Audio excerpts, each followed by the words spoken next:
位选民，大家晚上好。Good evening, dear voters of East Coast, Fengshan, and from all over Singapore.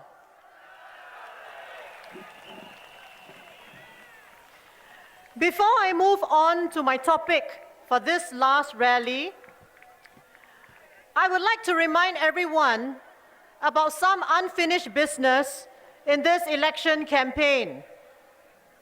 This relates to Punggol East SMC and its merger into Aljunied Hougang Punggol East Town in 2013.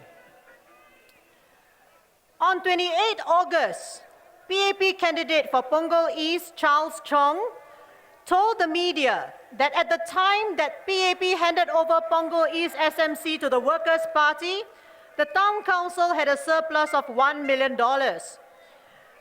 On 5th September, at our rally at Punggol East, Mr. Lau Tia Kiang said that instead of a surplus, the statement of accounts handed over by Pasir Ris Punggol Town Council showed a deficit of $282,000 at the point of merger.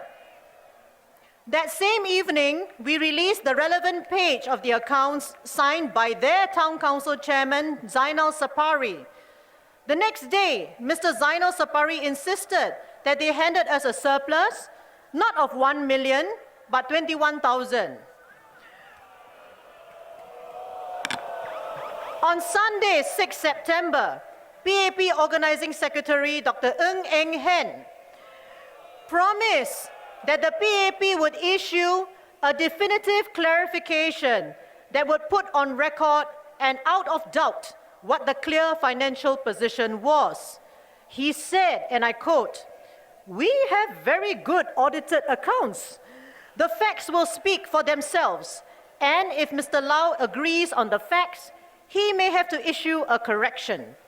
I hope he is gentlemanly enough to accept that what he said was wrong in this regard," unquote. DPM Teo Chee Hean and then Prime Minister Lee Hsien Loong accused the Workers' Party. They accused the Workers' Party of selective reading by referring only to one page of the 20-something pages of audited accounts. Yesterday, we uploaded the entire 25-page audit report on Punggol East, prepared by the Pasir Ris Punggol Town Council on our Town Council's website. Today is the last day of campaigning, 9 September. There are just 2.5 hours more before cooling off day starts. We are still waiting for the PAP to come back on the definitive clarification.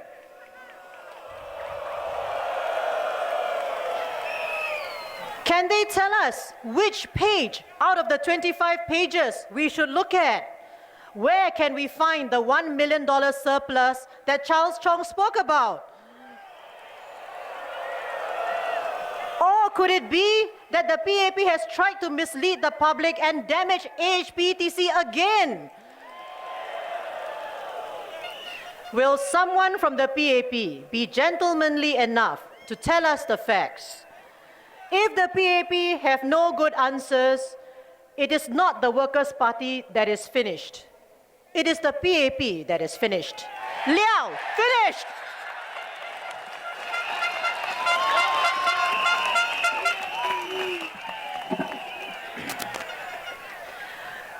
For the final rally tonight, I want to talk about something very fundamental. I want to speak about happiness and a better life. It is about the quality of life. After the last general election, my first speech in the new parliament was about happiness. I asked whether the government would change its direction to take into account other factors besides economic indicators to measure whether society was doing well or not. In particular, I highlighted there had been much international interest in coming up with indicators like Bhutan's gross national happiness. Even at the United Nations, the Singapore government co-sponsored a resolution in 2011 that recognized that the pursuit of happiness is a fundamental human goal and that the gross domestic product indicator, by nature, was not designed to and does not adequately reflect the happiness and well-being of people in a country. The UN member states were invited to come up with additional measures that better capture the importance of the pursuit of happiness and well-being in development with a view to guiding their policy making. In Parliament, I asked whether Singapore should come up with its own direction of how we want to measure our nation's happiness. After all, our national pledge does clearly say that whatever we do is so as to achieve happiness, prosperity, and progress for our nation.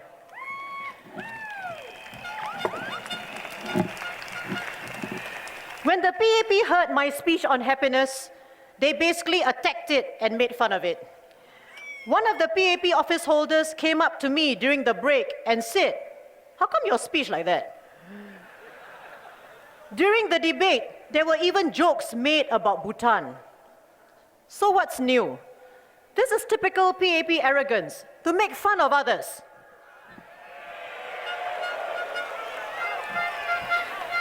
The PAP seems uncomfortable with talking about happiness. Perhaps they are more familiar with sadness, since we see Mr. Lim Boon Heng and Mr. Lim Swee Se crying in public ever so often.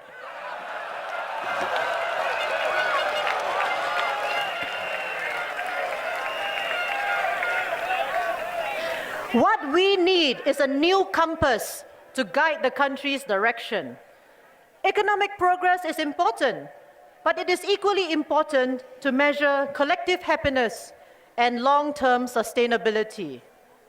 So what if the country's GDP is high, if our income inequality is also high? So what if we have high GDP, but spend hours in traffic jams due to overcrowding? So what if our city has iconic casinos, but chronic gambling is inflicting misery on families? So what if there is constant urban renewal, but we have forgotten our heritage and our roots? The other day, I was at a public hospital at the Accident and Emergency Department. I was in the large observation room where there must have been around 30 people waiting to be warded. The notice at the A&E entrance said that the wait time for a ward bed was more than 20 hours. The patients waiting to be warded included many elderly people who could not sleep due to the constant movement around them and the bright lights that were turned on 24 hours. I saw an elderly gentleman beckon a nurse and ask, "How long more must I wait? I came here to get better, not to get worse." Some relatives who waited with their loved ones overnight recognized me and came over. One of them asked me, "Why is the government giving away so much money at SG50 when there are more important things to spend money on?"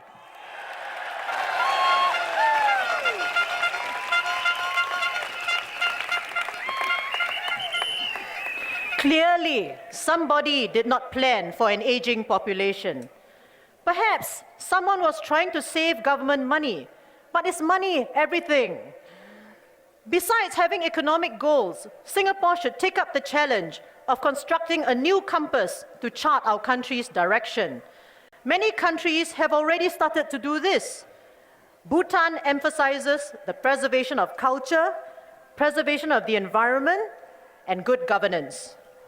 The advanced economies of the OECD have each come up with a framework of 11 dimensions to assess the well-being of their people. These dimensions include the quality of the environment, work-life balance, and civic engagement and governance. Singapore must start having its own compass to remind the government of the non-economic factors it must bear in mind if Singaporeans are to live happy lives. We want a Singapore not for the short term, but a Singapore that is authentic, resilient, and endures for generations to come.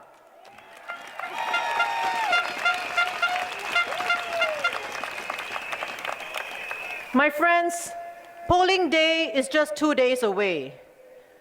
Please reflect on how the PAP has placed economic growth at the expense of your happiness. This election sent a message to the PAP that they must place Singaporeans' happiness at the center of what they do.